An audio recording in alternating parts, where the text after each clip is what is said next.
Selamat datang kembali di channel Om Jujur. Kali ini saya ingin mereview mobil ini ya.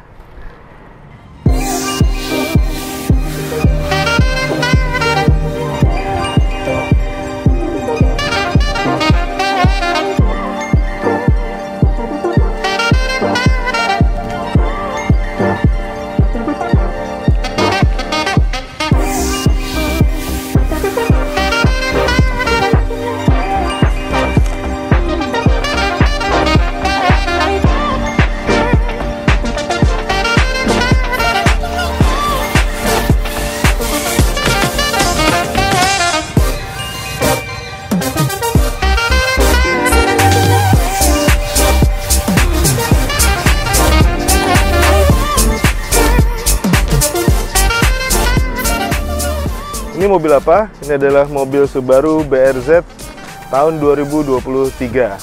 Nah, yang saya ingin review kali ini adalah tipe Matic ya, atau transmisi Matic, karena dia ada dua tipe, manual dengan transmisi manual dan transmisi Matic.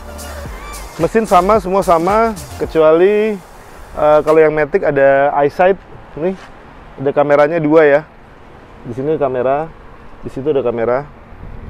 Jadi kalau Subaru, dia namanya EyeSight sistem radarnya, dan dia nggak pakai radar di depan, dia cuma pakai kamera aja yang tempel di situ. Mobil ini cc-nya 2400 cc, kalau horsepower-nya 200 berapa gitu loh. Terus terang saya lupa, tapi lebih dari 200 HP ya. Kalau mesinnya kita lihat, kita buka dulu ya. Oh ya, ini kuncinya modelnya kayak gini nih. Hampir sama, semua Subaru sama, sampai BRZ juga sama, kuncinya kayak gini. Nah, ini kalau mau masuk, kita misalnya tutup ya. Anehnya nih, mobil kalau dikunci dia nggak ada bunyinya, cuman bunyi kuncinya aja ceklek gitu. Jadi kadang kita bingung juga, udah kekunci apa belum. Dan ini spionnya nggak retractable, nggak ngerti kenapa. Jadi kalau kita mau masuk, kita masukin tangan, dia kebuka. Kebukanya ya sen dia bunyi itu ya. Tadi ya, ulang lagi ya. Nah, kita taunya dari sen ujung depan aja tuh, deket ban. Kalau begini, nah dia kedip dua kali berarti kebuka, kedip sekali berarti nutup. Oke. Dan dia jendelanya udah frameless. Kita lihat kap mesinnya, bukanya dari sini. Ini ya, semua Subaru mesinnya boxer, pistonnya ke sana kemari, kodenya D4S. Saya nggak akan terlalu lama berbicara masalah teknis, karena masalah teknis bukan reviewan saya. Review saya adalah review rasa mobil ini. Jadi gimana rasa mobil ini setelah saya pakai kurang lebih 2 hari ya. Rasanya gimana, sebagai acuan bagi yang ingin membeli atau yang ingin ikut merasakan atau ingin mengetahui rasanya mobil ini. Ini lampunya udah proyektor ya, bisa nengok kanan kiri nih. Dan di sini ada headlamp washer berfungsi, ini beneran. Tapi kita nggak akan praktekkan sekarang. Nah, ini ada saudara kembarannya di Toyota ya.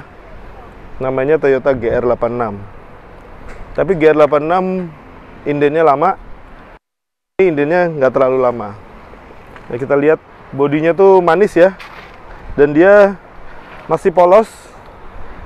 Kenapa polos?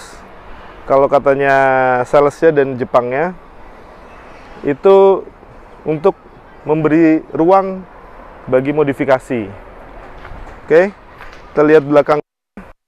Dia ada kamera mundur juga teman-teman, built-in. Ini kamera mundurnya, jangan salah, mobil ini ada kamera mundurnya, jadi kalau mau mundur nggak terlalu susah ya. Udah ada sensor parkirnya 2 biji, antenanya Shark-fin. Kalau peleknya dia udah pakai ring 18, profilnya 40, lebarnya 215 ya. Depan belakang sama. Terus kalau buka tangki tinggal pencet aja kayak gini. Dan dia nih kata kuncinya RON 98 fuel only. Nah, cuman bisa diisi dengan Pertamax Turbo. Nah, sekarang karena saya review rasanya, sekarang kita coba ya. Nah, oke, ini engine start stop. Kita rem. Jadi ada tampilan layar seperti itu ya.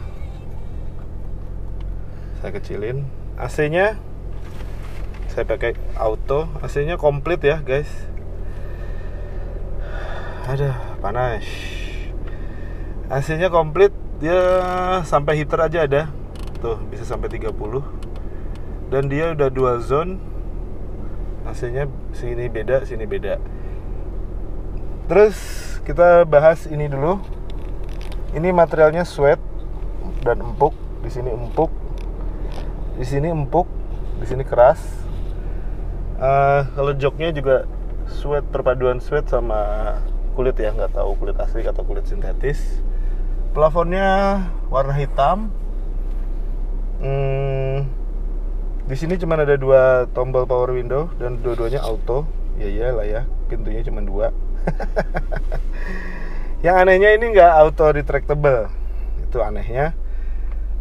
Ininya juga puter-puterannya begini untuk AC, dia bisa ditutup, tutup ya, serut. Nah, bisa tutup total. Nah, terus indikator yang hijau itu adalah hill start assist. Nah, dia macam-macam ya menunya. Average bahan bakar, ada lap, ini ada center of gravity, ada lihat power torsinya dan macam-macam ya. Yang saya tidak terlalu ngerti juga. Saya mah jujur kalau nggak ngerti saya bilang. Terus kita bahas AC-nya cukup dingin. Head unit dia sudah ada NFC. Jadi kalau mau connect Bluetooth tinggal tempelin handphone NFC-nya. Khusus Android ya, karena kalau iPhone di lock. Terus dia udah Apple CarPlay sama Android Auto. Ini di sini ada apps. Isinya begini doang. Kalau pencet ini media, ada Bluetooth, USB, iPod, iPhone, auxiliary. Sederhana guys. Ini mobil ini pada saat saya mereview harganya sudah 870 juta. Tahun kemarin 850 juta, tahun ini naik 20 juta. Dan di sini di bawah AC nggak ada konsol di sini ya. Di sini nggak ada konsol. Ini adalah tombol untuk mematikan traction control. Ini mode sport. Ini mode snow. Yang ini kalau kita pencet dia berubah. Harusnya ya pencet yang lama ya. Nah, dia berubah tuh tampilannya. Ini buat sport mode ya, atau traction mode. Jadi dia lebih kenceng, tarikannya lebih gahar lagi. Terus balik lagi ke sini, dia ada pemanas jok yang tentu saja kita tidak pakai di sini ya, guys. Nggak tahu kenapa ini masih di sini. Harusnya bisa diganti sama retractable spion atau auto lock kunci. Ini apa? Pintu. Karena ini biasanya di mobil-mobil kecepatan 10 atau 20 ya, dia otomatis ngunci. Ini sekarang kalau bukan sekarang. Mobil ini tidak mengunci otomatis. Gitu guys. Ada lubang yang harusnya buat minum tapi di sini buat duit dan kartu-kartu segala macam karena nggak ada tempat lagi di sini. Terus cahaya ini bisa diatur di sini. Ya. Terus ini tombol buat buka bagasi. Kalau ini tombol buat nutup spion. Nah, spionnya sih bisa nutup, tapi kalau kita kunci mobil ini, spionnya nggak otomatis nutup. Aneh. Nah, ini pencet sini, dia ada tombol USB buat ngecas sama tombol akselerasinya. Bukan tombol, colokan, ini colokan auxiliary untuk masuk ke head unit. Terus ini USB ya guys, USB-nya masih USB yang biasa guys. Tuh. Ya, ini buat tempat minum lagi. Berarti ini kemungkinan tempat minum sementara, ini tempat minum beneran. Apa gimana? Nggak tahu juga. Terus sun visor ada lampunya, untung aja ada lampunya guys. Di sini nggak ada handle ya, nggak ada handle. Di sini sun visor ada lampunya juga, dan di sini juga nggak ada handle. Nggak ada handle. Lampunya pencet. Di sini untuk ngatur lampu door off, otomatis buka atau otomatis nyala kalau kita buka pintu atau gimana. Cuman itu doang. Oke, oh iya, ada pedal shift-nya. Terus khusus tipe Matic, karena udah ada eyesight juga, dia ada cruise control dan sudah ada adaptive cruise control ya. Nih, gambar adaptive cruise controlnya. Gambar di dashboardnya, di speedometernya kayak gitu ya. Keren sih displaynya. Kayak analog tapi digital displaynya itu. Oke guys, kita coba mobil ini gas. Bismillahirrahmanirrahim. Kurang maju. Nah, saya udah ada mungkin, oh ya, ini kemudinya juga udah tilt steering dan teleskopik ya guys. Nih, saya sekalian setel lagi. Oke. Jadi dia saya udah ngerasain mobil ini kurang lebih 2 hari. Rasanya tuh agak keras, tapi keras empuk, cuman lebih keras dari mobil normal ya. Dan dia bunyi ban atau road noise itu kerasa banget masuk dalam kabin. Nah, kebetulan saya juga baru sekali ini ngetes mobil 2 pintu ya. Atau memang begini mobilnya atau gimana. Tapi kita sudah konfirmasi ke pihak Subaru dan coba mobil-mobil lainnya, mobil BRZ lainnya, yang mobil mereka ya, mobil test drive mereka. Bukan test drive sih, mobil tes mereka yang buat ngedrift itu. Dan rasanya memang seperti itu, bahkan mobil mereka lebih berisik. tapi baiknya Subaru, kita bisa komplain dan kita bandingin apa memang begini atau seperti apa mobilnya. Dan memang ternyata mobil ini seperti itu. Road noise-nya kerasa banget ya. Kalau posisi duduk nyaman. Terus kalau suspensi, biarpun saya bilang agak keras, tapi kata teman-teman yang sudah mencoba mobil sport lain seperti Porsche atau Ferrari atau Lamborghini, dia bilang mobil sport itu lebih keras daripada ini. Ini masih masuk akal. Biasanya malah lebih keras lagi.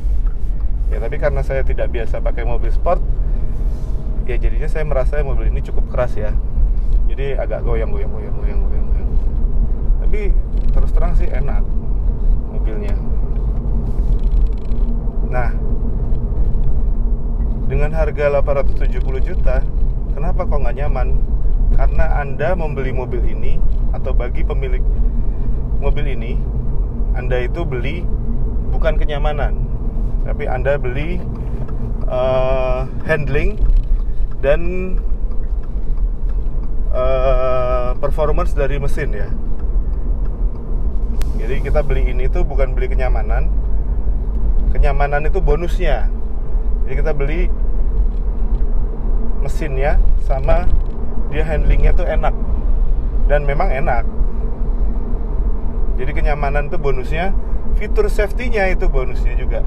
Kayak di sini di ujung-ujung dia ada blind spot monitoring ya.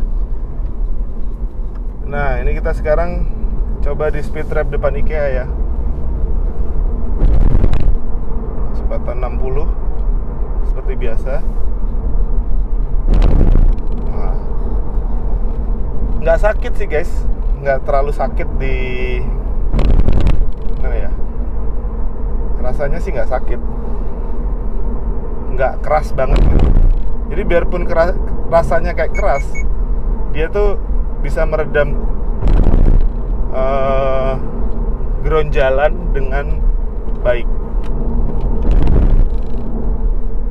Meskipun road noise atau suara jalan tuh masuk banget ya, suara ban, tapi dia kedap dari suara-suara sekitar loh, suara-suara luar maksudnya. Suara motor, suara mobil di luar itu nggak terlalu terdengar. Kedengaran pun tipis-tipis gitu. Cuman suara ban tuh masuk banget. Nah, kita udah confirm ke pihak Subaru juga, dan katanya memang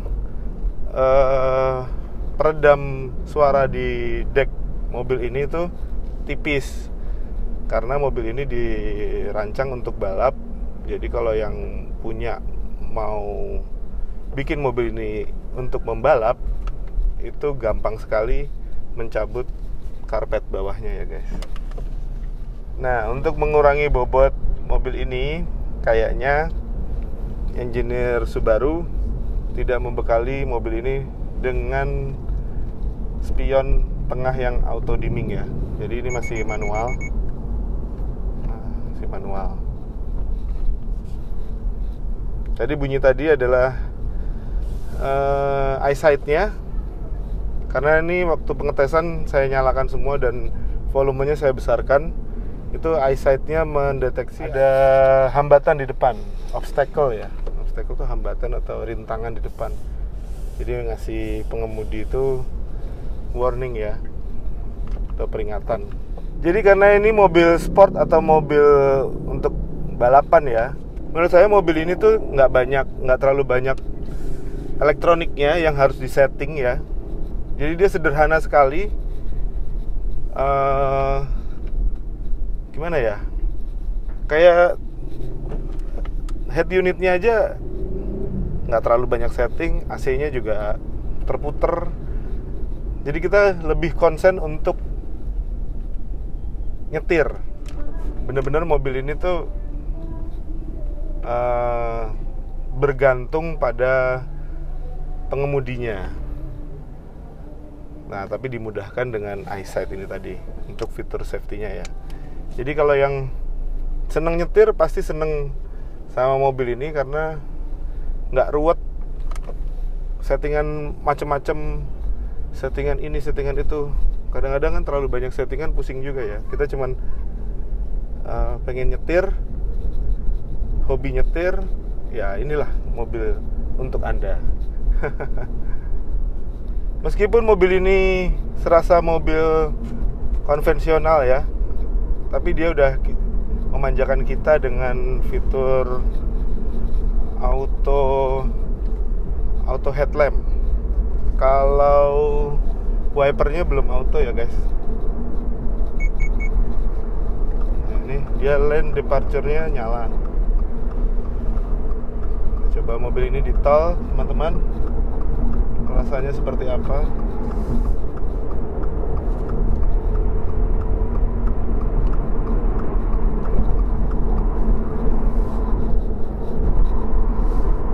Ya, road noise sangat terasa ya guys.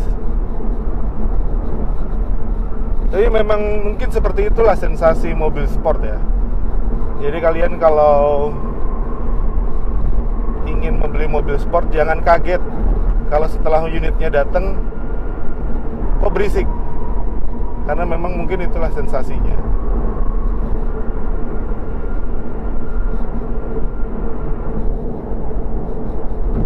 Tapi mobil ini bisa kecepatan 100 ya guys, bisa meredam lumayan.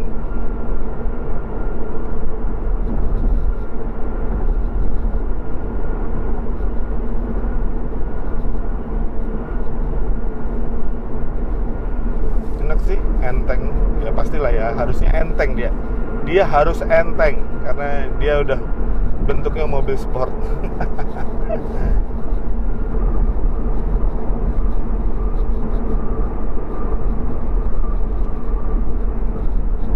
Cuman memang agak keras guys, asli.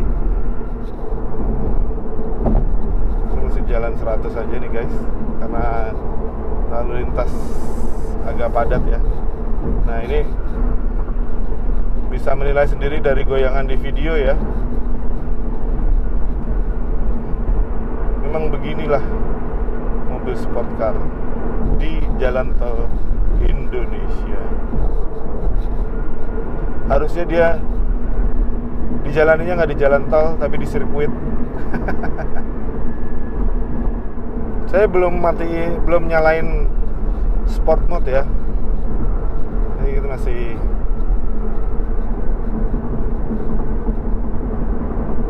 mode normal aja.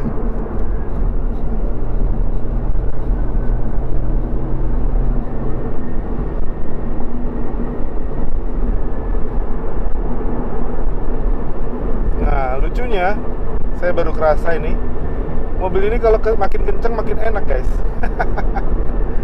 Atas 30 tuh enteng, slow. Atas 20 juga santuy. Bukan makin serem tapi makin santuy. Memang habitatnya tuh di kecepatan tinggi. Jadi meskipun rasanya mobil ini agak keras ya, tapi dia bisa meredam goncangan itu lumayan ya. Jadi kita nggak ngerasa mental-mental lah gitu. Jadi ini keras tapi tidak mental-mental. Nah, coba dibayangkan sendiri itu seperti apa. Nah, itu saya juga nggak tahu bahasa Indonesianya itu apa, bahasa Inggrisnya juga nggak tahu. Tapi yang penting rasanya mobil ini keras tapi nggak mental. Itu enaknya. Gitu guys. Nah ini ya, biasanya di sini suka mental di sini ya. Ini kita baik-baik aja sih, nggak mental juga. Oh, oke.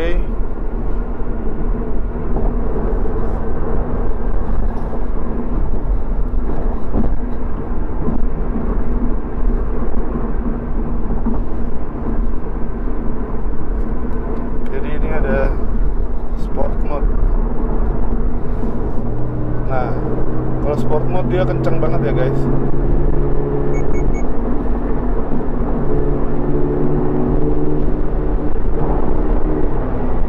Wah.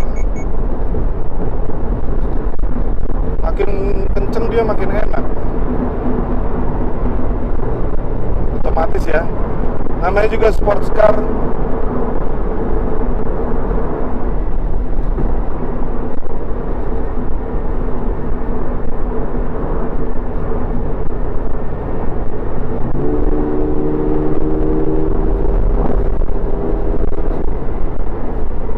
Dia makin enak sih, makin kenceng makin enak karena ya bodinya udah streamline ya.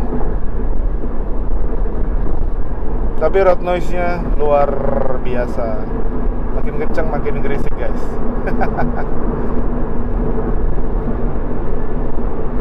Saya juga nggak ngerti kenapa. Kita matiin ya sport mode-nya. Jadi mobil ini kenceng tapi tidak mengkhawatirkan, nggak bikin sir-sir di hati, dan otomatis udah pasti lengket sama aspal karena bodinya rendah, bodinya juga streamline, udah pasti lengket di aspal. Semua itu Anda dapatkan kalau membeli mobil ini.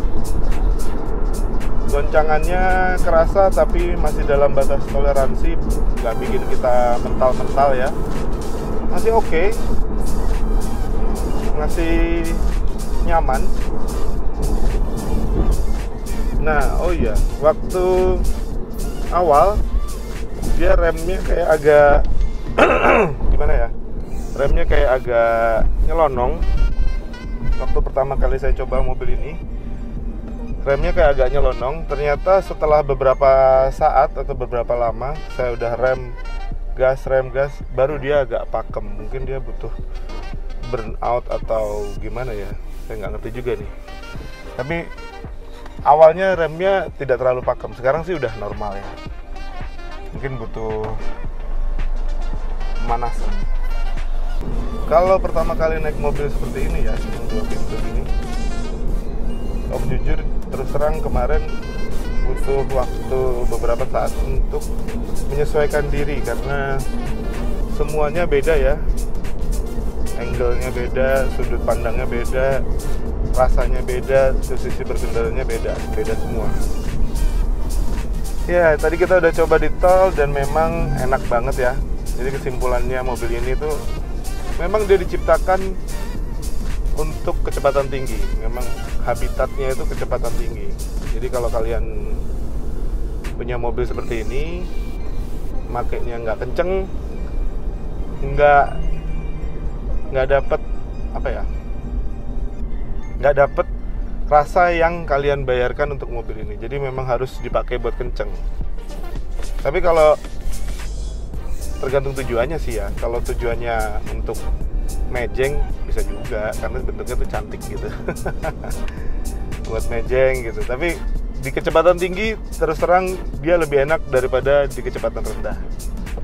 Jadi saran saya kalau naik mobil ini harus dicoba di kecepatan tinggi supaya nggak rugi. Kalau masalah kenyamanan, menurut saya ini termasuk nyaman karena dia nggak mentul-mentul ya, nggak bikin kita mental-mental gitu. Memang keras tapi nggak mental kitanya. Terus kalau yang memang hobi nyetir, ini mobil cocok banget buat kalian karena mobil ini udah istilahnya pasrah dengan pengemudinya. Dia memang diciptakan untuk nurut sama pengemudinya.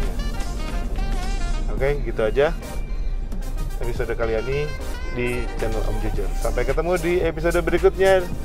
Dah, salam jujur. Jadi standar dari Subaru itu harus RON 98, isinya pertamax turbo.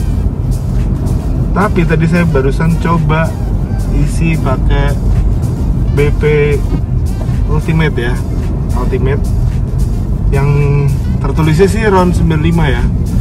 Tapi kenyataannya di mobil ini rasanya lebih enak, dia lebih lari. Kenapa 95 lebih lari daripada 98 itu saya tidak tahu ya guys, tapi saya hanya menceritakan pengalaman saya. Jadi kalau pakai pertamax turbo yang RON 98 dibanding BP Ultimate 95 RON 95, enakan yang BP Ultimate 95.